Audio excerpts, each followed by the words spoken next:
전압에 대한 정의를 내려보면 전압은 이와 같이 정의를 내릴 수가 있어요. 그러니까 전압에 대한 개념은 이해를 하셨으니까 이제 우리는 그 크기를 정의를 내려야 되겠죠. 그 크기를 정의를 내려보는 겁니다.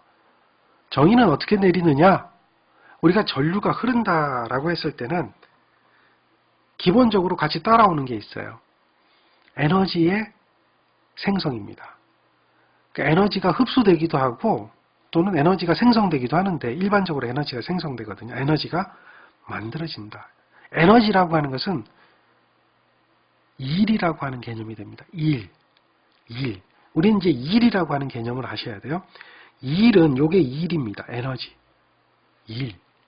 일은 줄이에요. 줄이라고 하는 일, 에너지가 생긴다. 항상 이제 여러분들 책에 보면 이런 이야기 해놨죠. 이것을 다 괜히 해놓은 건 아닙니다. 의미가 다 있어요. 그러니까 전류가 흘렀다. 그러니까 전기량이 이동했다. 이 이야기는 일이 됐다라는 거예요. 일이 만들어졌다. 일이 생겼다. 이런 이야기예요. 그러면 이 전압은 A점과 B점이 똑같아요. A점과 B점이 똑같아요. A점과 B점이 이렇게 똑같아요. 똑같은 A점과 B점인데 전류가 흐릅니다. 근데 전류의 흐르는 크기에 따라서 일이 달라집니다. W라고 하는 일이 생긴다고 그랬죠. 줄이라고 하는 게 일이 생깁니다. 그러면 이 위치 에너지에 따라서 포텐셜 에너지에 따라서 일의 양이 달라진다는 거예요. 위치 에너지가 높으냐, 위치 에너지가 낮으냐, 그러니까 전위차가 크냐, 전위차가 작으냐에 따라 가지고 에너지량이 달라진다는 얘기예요. 같은 전류가 흐르더라도 에너지 양이 달라진다는 얘기예요. 위치 에너지에 따라서. 그 얘기입니다. 그걸 정의를 내리는 거예요. 그래서 이렇게 정의를 해요. 1쿨럼의 전하가 이동을 할 때, 단위 전하죠. 단위 전하가 이동을 할 때, 그때 에너지가 생기는 에너지량이 있단 말이에요. 그 에너지량을 우리는 포텐셜, 즉 전압이라고 얘기를 하는 거예요. 1쿨럼의 전하가 이동해서 1쿨럼의 전하가 이동해서 얼마만한 일을 하느냐를 우리는 전압의 기준으로 삼는다. 무슨 얘기인지 이해하시겠죠? 공통적인 사항은, 전류하고 공통적인 사항은 전하 이동입니다. 전하 이동, 즉 전류. 전류가 흐르는데 우리는 암페어의 전류를 따지는 게 아니라 1쿨럼의 전하, 쿨롱이라고 하는 거예요. 그래서 얘를 식으로 표현하면 어떻게 되죠? Q분의 W.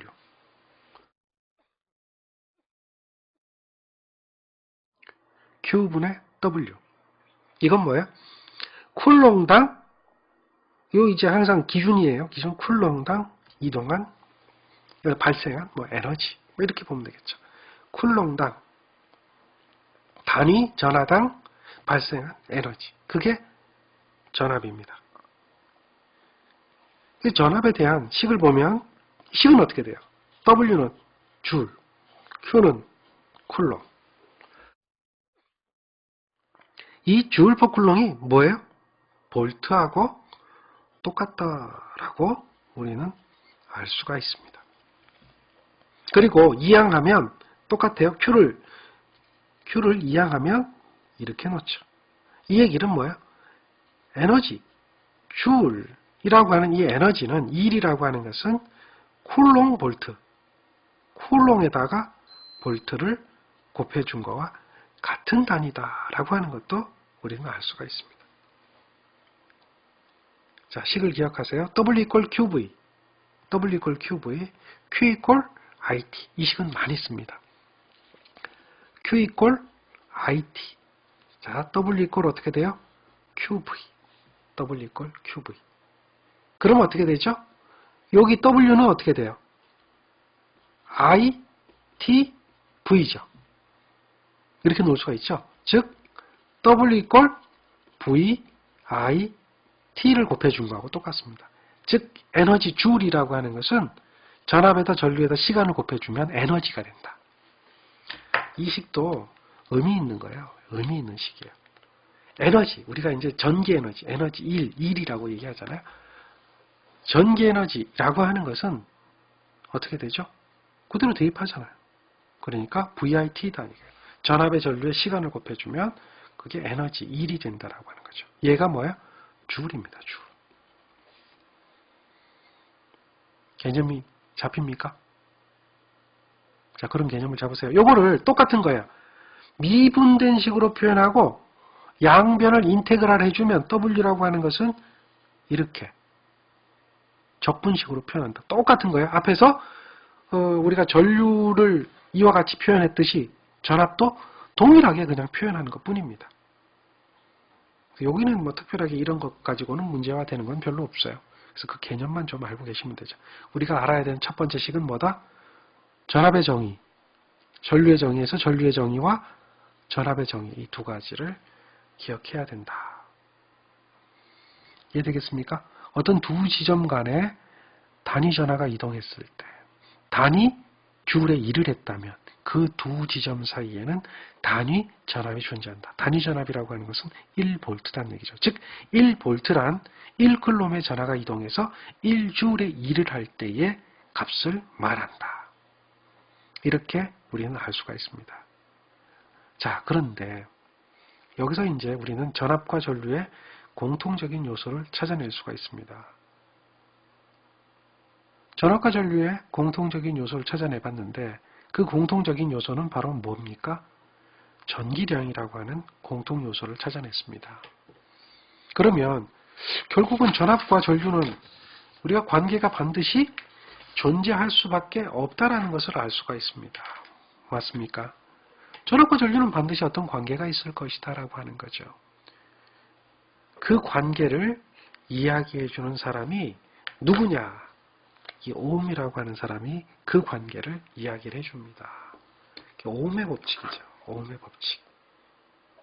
오음의 법칙은 전압과 전류를 관계를 나타내는 하나의 가장 기본적인 뼈대가 되는 법칙입니다. 이걸 갖다 우리는 지배방정식이라고 하는데 어쨌든 전기는 이 오음의 법칙을 벗어나서 다른 것들의 법칙을 적용할 수는 없습니다. 그 정도로 아주 기본이 되는 법칙입니다. 이게 오음의 법칙은 뭐냐? 어떤 회로를 구성하게 되죠. 근데 회로를 구성하더라도 일단은 오음의 법칙을 이해할 때는 이렇게 보시면 좋습니다. 지금 여기 저항에 대한 설명을 하고 있는데요. 그걸 다 떠나서 쉽게 한번 생각해 봅시다. 전류가 흐를 수 있는 물질을 우리는 뭐라고 하죠? 전류가 흐를 수 있는 물질을 도체. 영어로 얘기하면 뭐라고 해요? 도체를 영어로 얘기하면 컨덕터라고 부릅니다. 컨덕터. 기억하세요? 컨덕터. 도체를 영어로 얘기하면 뭐야? 컨덕터야, 컨덕터. 자, 비유 다시 한번 해봅시다. 여러분들, 전류가 못 흐르는 거라고 하면 어떻게 돼요? 전류가 못 흐르는 거. 안 흘러요. 흐를 수가 없어. 그걸 갖다 뭐라고 해? non이 붙죠. non-conductor. 컨덕터가 있고 non-conductor가 있어요. 그 부도체는 non-conductor입니다. 그러면 전류가 때에 따라서는 흐르기도 하고 때에 따라서는 못 흐르기도 하는 거. 이걸 뭐라고 그래요? 도체도 아니고 부도체도 아닌 거. 도체, 부도체를 얘기하는 거예요. 도체도 아니고 부도체도 아닌 거. 자, 컨덕터, non 컨덕터. 그 도체, 부도체 사이에 있는 게 뭐죠? 반도체라고 하잖아요. 도체, 절반만 도체야. 반도체야, 그게. 여러분들 반도체 아시죠? 그냥 반도체가 대명사가 되어서 그냥 다 쓰이는데 원래 뜻은 반만 도체야. 그래서 그걸 우리는 뭐라고 하는 거야? 세미컨덕터라고 그러잖아요. 반도체를 영어로 얘기하면 뭐예요? 세미컨덕터예요. 세미컨덕터. 이 말을 잘 설명을 들으셔야 돼요. 왜 이 이야기를 해야 되느냐? 컨덕터가 가장 기본이 되기 때문에 그래요. 컨덕터. 그러니까 컨덕터를 이해하려면 세미컨덕터는 여러분들이 다 알고 있어요.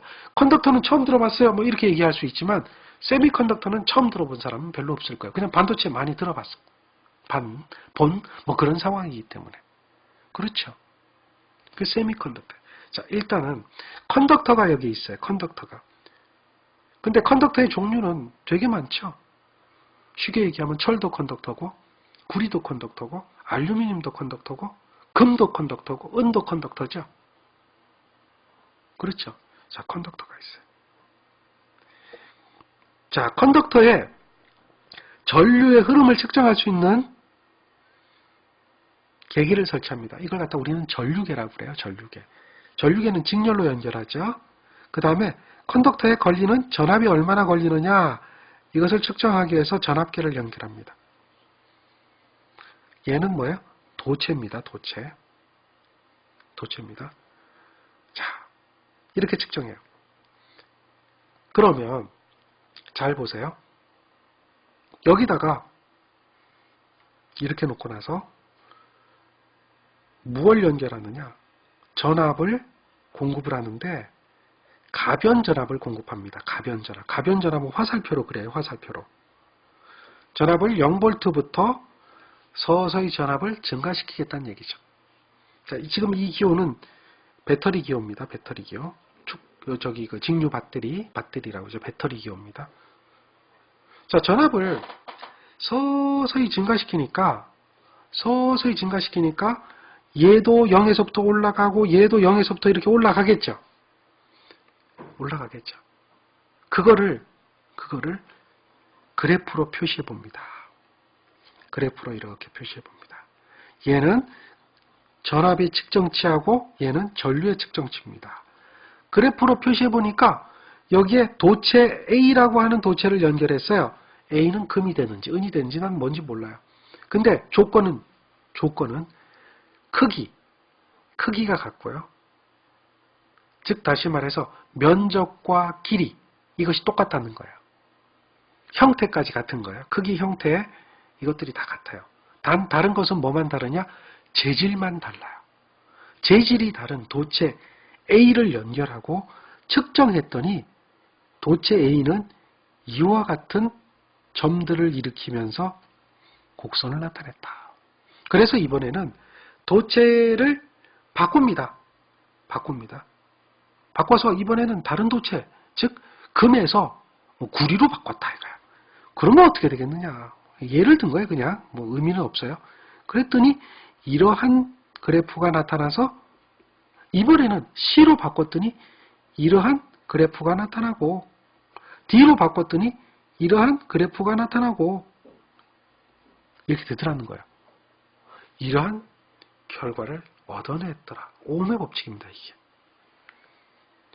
5. 전압을 서서히 증가했는데 도체의 재질만 바꿨는데 그래프가 뭐가 달라졌어요? 이 그래프에 대한 기울기가 달라지고 그러한 비례 그래프더라 이거예요. 이것이 나오더라는 거예요. 기울기가 다른 비례 그래프구나. 이걸 알 수가 있죠. 그러니까 지금 이러한 법칙은 전압과 전류가 비례하는구나라고 하는 그러한 관계를 찾아낼 수가 있겠고 그 기울기를 결정하는 것은 여기에 뭐가 존재하는 거죠? 여기에 존재하는 게 비례상수가 존재하는구나. 비례상수가. 그 기울기는 바로 비례상수를 결정하는 그 기울기를 결정하는 이 비례상수 이걸 결정하는 요놈은 뭐냐? 요놈이 뭐냐? 이걸 곰곰이 오음이 생각을 해보니까 그것은 이 컨덕터가 전류를 흘릴 수 있는 능력이 달라지기 때문에 그렇더라.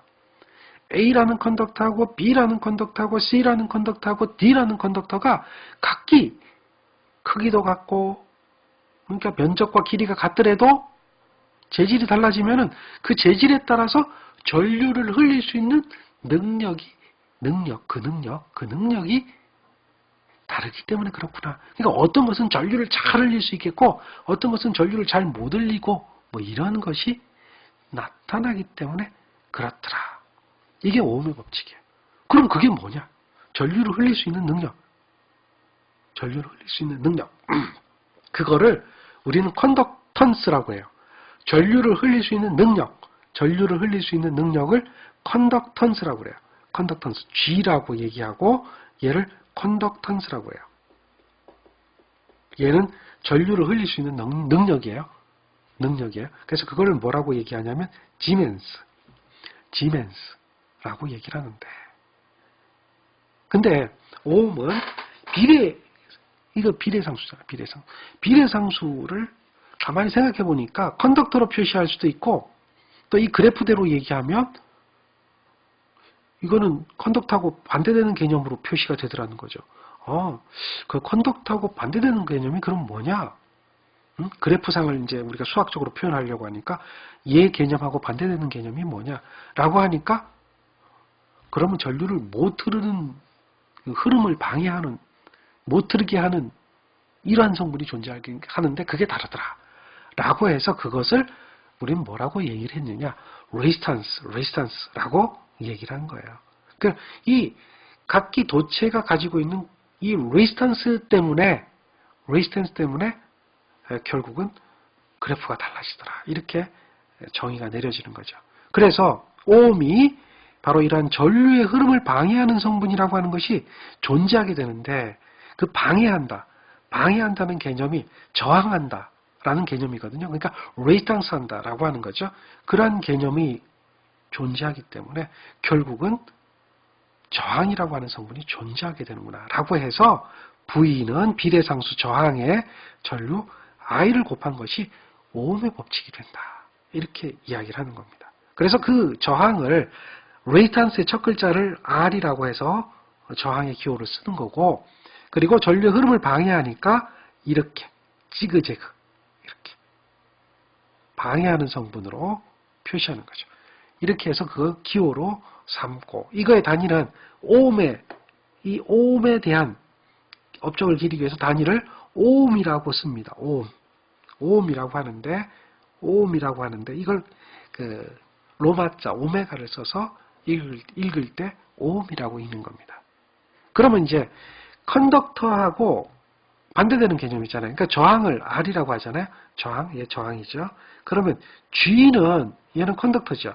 그러니까 R의 역수에 되는 개념이에요. 그러니까 이거는 지멘스라고 하는데 단위를 거꾸로 뒤집어서 오메가를 뒤집어서 쓰기도 하고, 그때 읽을 때도 MHO 이렇게 읽어요. 모 또는 모우 이런 식으로 읽기도 합니다. 그거는 저항의 역수에 대한 개념이에요. 그러니까 오음의 법칙을 이야기하면 V는 어떻게 돼요? G분의 I가 되는 거죠. V는 G분의, 왜? 이 R과 G는 반비례하는 관계니까. 이렇게 얘기할 수 있어요. 근데 오음의 법칙은 밑에 거로 표현하지 않고 일반적으로 이렇게 표현한다. 그래서 얘가 오음의 법칙이다라고 이야기가 되는 겁니다. 얘를 기억해야 돼요. 이해되겠죠? 이 굉장히 중요한 식입니다. 굉장히 중요한 식이에요. 이것을 여러분들이 꼭 기억해야 된다. 이거는 이항 정리한 거죠. 요 식을 이항하면 이렇게 되는 거고, 요 식을 이항하면 이렇게 되는 거죠. 그러니까 이항한 것 뿐이고 결국은 같은 식을 표현하는 것 뿐입니다. 이해되겠습니까? 그러면 저항은 실제 이제 저항을 제어할 수도 있거든요. 전류의 흐름을 제어하기 위해서 저항을 더 증가시킬 수도 있고 감소시킬 수도 있잖아요. 그 제어하기 위해서 저항에 대한 실물기를 만들게 되는데, 저항은 이렇게 생겼어요. 이 띠색이 저항을 나타내는 기호가 되죠. 이제 이 색별을 가지고 얘는 몇 옴짜리 저항이다 이런 것을 갖다가 우리는 이제 알 수가 있는데, 그것도 저항을 읽는 법 해가지고 보면 충분히 나올 수 있는데 그게 중요한 건 아니고요. 일단은 저항이라는 개념이 존재하는구나, 전류의 흐름을 방해하는 성분이 존재하는구나, 그걸 R이라 그러고 레지스탄스라고 한다, 그건 오음의 법칙에서 정의가 되는구나, 이렇게 알 수가 있습니다. 그래서 얘를 갖다가 식으로 표현하고 또 회로로 표현하죠. 우리가 지금 하는 것이 회로잖아요. 회로로 모델링을 해줘야 되는 거예요. 눈으로 보이는 모델링을 하게 되는 거예요. 그냥 모델링을 하게 되면 전압은 이렇게 표현하고요, 저항은 이렇게 표현합니다. 그래서 이걸 선으로, 요거는 이제 도체가 되겠죠. 얘가 도선이 되는 겁니다. 전선이 되겠죠. 도체가 돼서 선으로 잇는 이러한 형태가 회로가 되는 겁니다. 이걸 갖다 우리는 뭐라고 해요? 회로. 또는 영어로 얘기하면 서킷, 회로 이렇게 얘기하죠. 이해하시겠죠? 회로다. 기호는 이게 R이니까 저항이구나. 단위는 오음이구나. 전류 I니까 단위는 암페어구나. 전압 V니까 단위는 볼트구나. 그러면 이 안에는 뭐가 존재합니까? 바로 전압과 전류와의 사이의 관계 R. 그래서 그것이 존재하는 게 이 오음의 법칙이 존재한다. 이렇게 이야기할 수가 있습니다. 자, 이제 오음의 법칙이 뭔지 이해가 되셨습니까? 자, 이제는 여러분들이 오음의 법칙에 대해서는 이해를 다 하셨다는 거예요. 그렇다면 다음 한 가지 개념을 더 이해를 해야 됩니다. 이것도 재밌는 개념 중에 하나가 되는데요. 이 개념, 전압 상승과 전압 강하에 대한 개념, 이거를 꼭 좀 기억하세요. 우리가 이제 대부분 이제 전압 강하라는 이야기를 굉장히 많이 쓰게 될 겁니다. 앞으로 전력을 배우던 전기기기를 배우던 무엇을 하든 간에 실기 시험에 가서도 전압 강하라는 단어를 굉장히 많이 쓸 거예요. 반대로 전압 상승이라는 개념은 거의 쓰질 않습니다. 근데 그런 용어를 잘 안 써요. 왜 그러냐면 전압 상승 그냥 우리는 전원으로 인식을 하기 때문에 전원으로 인식을 하기 때문에 크게 의미를 두지 않습니다. 전원을 공급하는 거, 전기를 공급하는 거, 이걸 갖다 우리는 전원이라고 그러죠. 전원. 그러니까 전기를 공급할 수 있는 어떤 그 기본적인 원천 이러면 그걸 전원이 되는데 그런 전압을 공급하는 개념이니까 상승에 대한 개념이에요. 상승. 그런데 전류를 받아서 전위가 낮아지는 현상, 그걸 갖다 우리는 뭐라고 하냐면 떨어진단 말이에요. 강하, 전위가 낮아지는 현상. 이걸 얘기하는 거예요. 자, 이게 무슨 얘기냐. 지금 이런 3V에 1.5V짜리 건전지 2개니까 3V가 되겠죠. 직렬이니까. 이렇게 연결하는 거 무슨 연결이라 그래요? 2개를 이렇게 나란하게 연결하는 거, 이걸 직렬이라고 그러죠.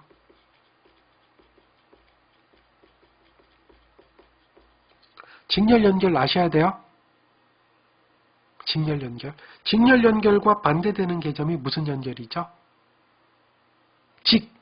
그 다음에 반대되는 것은 병렬 연결이라고 그래요. 병렬 연결은 그럼 어떻게 하나요? 묻잖아요. 건전지가 이렇게 있어요. 이렇게 있어요. 얘도 건전지가 이렇게 있어요. 그러면 여기 이렇게 표시되어 있는 게 플러스 있는 부분이죠. 얘가 1.5V, 1.5V예요. 그러면 건전지를 이렇게 연결하면 얘가 무슨 연결이에요? 병렬 연결이에요. 그래서 이렇게 해서 부하하고 연결하는 거예요. 이렇게 해서 여기에다가 부하가 이렇게 있으면 이렇게 전지가 있겠죠. 이렇게 이런 식으로 연결되는 거. 요거는 뭐야? 똑같은 개념이에요. 이렇게 부하하고 연결하는 개념이 병렬 연결이에요. 이렇게 연결하면 무슨 연결이다? 병렬 연결이다. 그러니까 직렬과 병렬은 구분할 줄 알아야 돼요. 자, 개념 잡았습니까? 병렬과 직렬에 대한 개념 잡았어요? 어느 게 병렬이고 어느 게 직렬인지 이해하셨죠? 병렬은 여러분들 한 가지 기억해야 돼요. 전지를 이렇게 병렬하면 전압은 똑같아요. 병렬 연결하면 전압은 똑같아요. 전압은 똑같은 대신에 여기에서 흐르는 전류가 2개가 공급되니까 사용할 수 있는 전류량이 2배가 돼요. 그러니까 전류를 한참 동안 쓸 수가 있어요. 왜? 부하가 일정하니까. 요거 부하라고 그러죠. 부하가 일정하니까 여기서 공급할 수 있는 전류량이, 그러니까 예를 들면 1.5V 건전지 하나 가지고 1시간 쓴다면 2개를 병렬로 연결하면 2시간을 쓸 수가 있어요. 근데 얘는 1.5V짜리 2개를 직렬로 연결해서 얘가 1시간짜리라면 2개를 직렬해도 1시간이에요. 3개를 직렬해도 1시간이에요. 대신에 뭐가 틀려져요? 2개를 직렬 연결했으니까 2개가 더해져서 전위 상승이 3V가 되는 거예요. 3개를 직렬 연결하면 4.5V가 되는 거예요. 그만큼 위치 에너지 세기가 크죠. 그러니까 전류가 크게 그러니까 전류를 양이 오랫동안 쓰는 게 아니라 전류를 세게 흐르게끔 하는 그런 성질을 가지고 있는 게 직렬 연결이에요. 자, 심화학습에 가면 요거에 대한 이제 다른 이야기들을 또 해야 됩니다만은, 자, 어쨌든 간에 우리는 여기서 이제 몇 가지 용어를 배웁니다. 이렇게 부하하고 전원하고를 나눈다. 이게 이제 부하하고 전원이에요. 자, 여기서 부하라고 하는 게 있어요. 부하는 얘는 뭐냐 이게? 부하는 전기를 공급받아서 일을 하는 소자, 얘를 부하라 그래요. 즉 지금처럼 전구를 달면 전등 부하가 돼요. 모터를 달면 전동기 부하가 돼요. 히터가 있으면 전열 부하가 됩니다. 즉 전기 에너지를 받아서 일을 하는 소자를 뭐라 한다? 걔를 부하라고 하는 거야. 부하. 자, 이러한 회로에서 3V를 공급하면 이 부하는 이 두 지점 사이에, 즉 여기는 마이너스가 되겠죠. 여기는 플러스가 되겠죠. A점과 B점 사이에 3V에 대한 전기 위치 에너지 차이가 생겨서 전류가 흐르면서 점등합니다. 램프를 점등하죠. 그러면서 이 점등되기 전에는 3V의 전이차가 생겼는데 점등을 하게 되면 실제 점등될 때는 전류가 흐르는 상태가 되고요. 이 양단에는 3V를 소비하게 됩니다. 3V가 떨어지는 거예요. 그러니까 여기서 전압을 3V를 공급하면 부하에선 전압을 3V를 떨어뜨리는 역할을 해줍니다. 소비하는 거죠. 그것을 전원 공급, 에너지 공급, 전압 상승이 되는 거고요. 전원을 받아서 일을 하는 거예요. 그럼 거기서 떨어지는 에너지는 전압 강화가 되는 겁니다. 이해하시겠죠?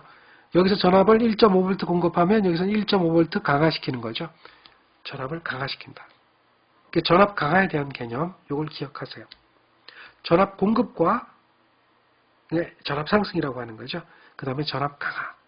우리는 이제 이 전압 강화라는 이야기를 많이 씁니다. 왜 그러냐? 자, 회로가 있어요. 회로가. 오음의 법칙의 회로가 있었단 말이에요. 이와 같이 저항을 그리고 여기에 전압이 얼마인지 몰라요. 공급을 했는데 I 암페어가 흘렀어요.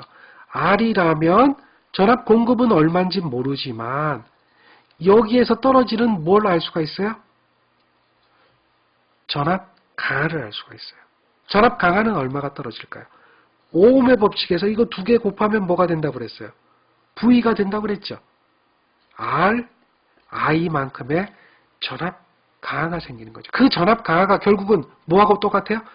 전원 공급하고 똑같잖아요. 그러니까 이 V는 얼마인지 몰랐지만 R, I하고 똑같은 그 이 전압 상승하고 전압 강화는 같을 수밖에 없다고 그랬잖아요. 공급한 만큼 떨어지는 거니까. 그러니까 이렇게 같을 수밖에 없는 오음의 법칙이 성립하는. 그래서 공급 전압이 RI가 되니까 RI 곱하기가 이게 공급 전압이 되는구나. 이렇게 찾아낼 수 있는 게 오음의 법칙이죠. 이해되죠? 그래서 전압 공급에 대한 개념, 즉 전압 상승에 대한 개념, 그 다음에 전압 강화, 즉 일을 하는 거예요. 에너지를 받아서 일을 하게 되는 거. 전압이 떨어지는 현상, 그런 현상을 전압 강화라고 합니다. 이거에 대한 개념을 아셔야 된다. 그래서 오음의 법칙에서 보통 이렇게 RI라고 나타나는 이것을 뭐라고 불러요? 얘는 V는 뭐죠? 전압 상승이에요. 전원이니까. 얘는 상승이 되지만 얘는 뭐가 된다? 강화가 되는 것이다. 그러니까 상승과 강화에 대한 개념을 기억해라, 이런 이야기입니다. 자, 상승과 강화에 대한 개념 정리가 되겠습니까? 네 번째 이야기. 키르이호프의 법칙. 키르이호프의 법칙은 두 가지 법칙이 있습니다. 전류 법칙이라는 게 있고요. 전압 법칙이라고 하는 게 있어요. 전류 법칙, 전압 법칙. 요거를 이야기하는 건데요. 얘는 쉽게 설명하면 이거예요. 제가 여러분한테 100원짜리 10개를 드립니다. 그러면 여러분들은 받은 것은 뭘 가지고 있죠? 이걸 묻는 겁니다. 제가 여러분한테 100원짜리 10개를 드리면 여러분들은 받은 것이 뭐가 있냐는 얘기예요. 100원짜리 10개가 있는 겁니다. 그게 키르요프의 법칙이에요. 제가 여러분한테 100원짜리 10개를 드렸는데 여러분들은 500원짜리 10개를 가지고 있다면 저는 떼돈 법니다. 줬다 뺐으면 되니까요. 그러면 저는 세계에 부럽지 않은 부자가 될 수 있습니다. 근데 그거를 개발해야 될 것 같아. 근데 그럴 리가 없죠. 중간에 셌다 이거예요. 100원짜리 10개를 줬는데 100원짜리 5개밖에 없고 중간에 세버렸어. 이러면 손해보는 거죠. 그것도 안 됩니다. 반드시 뭐예요? 100원짜리 10개 주면 여러분들은 100원짜리 10개를 받는 겁니다. 자, 요게 키르요프의 법칙입니다. 이게 무슨 얘기냐? 전류법칙인데요. 키르요프의 전류법칙. 전류법칙은 보통 약어로 KCL 이렇게 얘기하는데요. 이 키르요프는 독일 사람입니다. 그래서 이름도 좀 지저분한 구스타프, 로베르트, 키르요프 이렇게 발음하기도 힘들어. 그런 사람이 세운 법칙인데 이게 너무나 쉬운 거를 이 사람이 법칙을 세워놨어요. 이게 뭐냐 이거요. 한번 보세요. 이건 너무나 당연한 얘기예요. 그걸 법칙이라고 그래요. 자, 지금은 저항이 이렇게 쭉 여러 개 연결되어 있을 때 이러한 연결을 무슨 연결이라고 그래요? 병렬 연결이라고 그럽니다. 병렬 연결. 근데 병렬 연결에 임의의 한 점을 잡는데요. 지금 이러한 점이 그러한 점이 됩니다. 또 이러한 점, 이 점을 보면 이 점에서 전류는 I가 들어오면 이렇게 I가 가고요. 이렇게 I가 가죠. 이렇게 I가 가고요. 이렇게 I가 가고 이렇게 I가 갑니다. 맞습니까? 자, 법칙이라고 하는 것은 다른 건 아니에요. 여기서 I가 들어오면 들어왔어요? 그러면 나간 것은 요놈이 나가요. 그러면 들어온 거하고 나간 것은 똑같다라고 하는 게 키르요프의 첫 번째 법칙, 전류 법칙이에요. 이해됐나요? 너무 쉽죠? 어떻게? 들어온 거하고 나간 거가 어떻다? 똑같다는 얘기야. 제가 아까 여러분한테 100원짜리 10개 드리면 여러분들은 몇 개 받아? 10개 받는 거야. 그거 똑같은 거야. 정리되죠? 여기서 보세요. 여기서는 나가잖아요. 나가는 게 요건데 들어오는 건 뭐가 들어와요? 얘가 들어오고 얘가 들어오고 얘도 들어오고 얘도 들어오고 얘도 들어오죠. 그래서 들어오는 거 다 합친 것이 뭐예요? 나간 거하고 같아요. 자, 이거를 I1, I2, I3, I4, I5라고 하면 요걸 I라고 그러면 키르요프의 전류 방정식을 세우면 기억했죠? 방정식. 들어오는 전류는 I인데 나가는 전류는 I1 더하기 I2 더하기 I3 더하기 I4 더하기 I5다. 같다. 이게 전류 방정식이에요. 여기서는 들어오는 전류가 I1 더하기 I2 더하기 I3 더하기 I4 더하기 I5가 들어오면 나가는 전류는 뭐다? I다. 같다. 키르요프의 전류 방정식이에요. 자, 이해되죠? 정리가 되겠습니까? 들어오는 거하고 나가는 거는 같더라는 거예요. 요거를 이항을 합니다. 이항. 얘를 이쪽으로 샥 옮겨버리면 0은 I1 더하기 I2 더하기 I3 더하기 I4 더하기 I5의 빼기 I가 되겠죠. 그러니까 임의에서의 한 점에 들어오는 전류를 플러스 나가는 전류를 마이너스 했을 때 총합은 전류를 다 더하니까 그 합은 뭐가 됐어? 제로가 되는 거야. 이미 한 점에서 들어오는 전류하고 나가는 전류를 합해보면 걔는 뭐가 된다? 제로가 된다는 얘기죠. 얘를 키르요프의 전류 법칙이라고 그래요. 어려운 얘기 아니죠? 어려운 얘기 아니죠? 쉽죠? 예. 여러분들 키르요프의 법칙이 뭐냐? 방정식 세워라. 그러면 되게 어려워들 하는데 사실은 어려울 게 하나도 없다는 거죠. 너무나 간단하고 쉬운 법칙 중에 하나입니다. 당연한 이야기예요. 당연히 들어온 만큼 나가는 거죠. 그래서 전선의 임의의 한 점에서 유입되는 전류하고 유출되는 전류의 총합은 0이다. 이거를 우리가 쉽게 표현하면 이렇게 말로 표현하는데 꼭 멋있는 책들 보면 멋있는 책들은 이렇게 표현하죠. 시그마, I꼴, 이거 N이꼴, 0부터 무한대까지 이렇게 돼가지고 IN을 하면 제로가 된다. 이런 이야기를 하잖아요. 대수합은 제로다. 이렇게 얘기하는데 이거는 이미 한 점에서의 전류의 총합은 0이다라고 하는 것을 식으로 나타낸 것 뿐입니다. 어렵지 않죠? 자, 케이시야. 할 수 있습니다. 이번에는 두 번째 법칙이에요. 두 번째 법칙은 이와 같이 연결했을 때 적용이 돼요. 이것은 직렬입니다. 자, 전류가 흘러요. 저항 R1이 있어요. 그러면 여기에는 뭐가 생겨요? R1, I가 생겨요. 여기는 I가 흘러요. I가 똑같이 흐르죠. 직렬이니까. 직렬은 전류가 변해요? 안 변해요?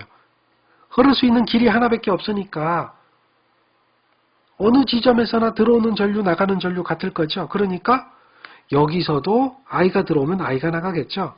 I가 들어오면 I가 나가겠죠. 그러니까 직렬은 전류가 흐를 수 있는 길이 하나밖에 없기 때문에 전류가 어떻게 되죠? 전류가 일정하는 거죠. 지금 전류가 다 일정하게 흘러요. 그랬을 때 여기는 R1I라는 여기는 뭐가 생겨요? R2I라는 뭐가 생겨요. 얘가 뭡니까? 얘가 뭐예요?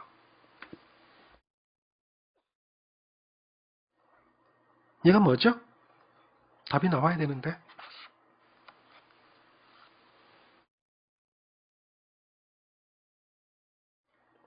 전압 강화. 그 답이 나와야죠. 바로 그거예요. 우리가 공부를 했으면 그 공부를 배운 것을 적용시킬 줄 알아야 돼요. 전류가 흐르고 저항이 있었다면 그 저항값하고 전류값의 곱만큼의 뭐가 생긴다? 전압 강화가 생긴다는 거예요. 전압 강화. 이게 나와야죠. 전압 강화가 몇 개 있어요? 전압 강화가 2개 있어요. 그리고 여기는 뭐야? 전압 상승이 하나 있죠? 아까도 얘기했지만 이렇게 잘라놓고 보면 공급한 만큼 어떻게 되죠? 떨어지죠. 공급한 만큼 떨어지죠. 그게 이 법칙이에요. 전압 법칙이에요. 전압 상승은 전압 강화하고 같다라는 거예요. 전압 상승은 전압 강화하고 같다. 그러니까 이 회로망에서 임의의 한 폐회로망에서 얘는 임의의 한 분기점에서 그랬잖아요. 근데 이거는 임의의 한 폐회로망에서 회로망이라고 하는 것은 이렇게 서킷이 구성이 돼야 돼요. 그래야 회로망이 되는 거예요. 이게 가다가 저항만 있고 끊어져 있어요. 여기가 오픈되어 있는 거예요. 오픈되어 있는 거예요. 그러면 얘는 회로망이에요? 회로망이 아니에요? 회로망이 아니에요. 얘는 회로망이라고 볼 수가 없는 거예요. 구성이 안 된 거예요. 얘가 이렇게 서킷이 구성될 때를 회로망이라는 거예요. 이해하시겠죠? 그런 회로망에서 하나의 폐회로를 잡았을 때 폐회로, 이렇게 폐회로. 이게 여러 개가 있을 수 있잖아요. 여러 개가 있을 수 있는데 그 중에 임의의 아무거나 하나의 폐회로를 잡았을 때 전압 상승하고 전압 강화는 같다. 100원 주면 100원 받는다는 얘기죠. 그러니까 전압 상승이 2라면 전압 강화가 R1I, R2I라면 전압 상승은 하나고 전압 강화는 2개니까 전압 상승의 총합은 전압 강화의 총합과 같다. 라고 하는 것이 제2법칙이에요. 이해하시겠죠? 간단하죠? 어렵지 않습니다. 회로망 중에서 임의한 폐회로에서 전압상승의 합은 전압강하의 합과 같다라고 하는 거죠. 즉 전압상승을 2, 전압강하를 V라고 한다면 다 더해준 것은 같다. 다시 정리하면 이항시키면 0이 되겠죠. 이항시키면 0이 되겠죠. 그래서 이항시키면 0이 되니까 회로망 내에서 임의한 방향으로 일주하면서 전압상승과 전압강하의 합을 취하면 그것은 0이 된다. 그것은 0이 된다. 라고 하는 거하고 똑같은 이야기예요. 취하면 0이 된다. 제2법칙 이해하셨습니까? 자, 제1법칙은 들어오는 전류하고 나가는 전류 같다. 제2법칙은 전압 상승하고 전압 강하고 같다라고 하는 겁니다.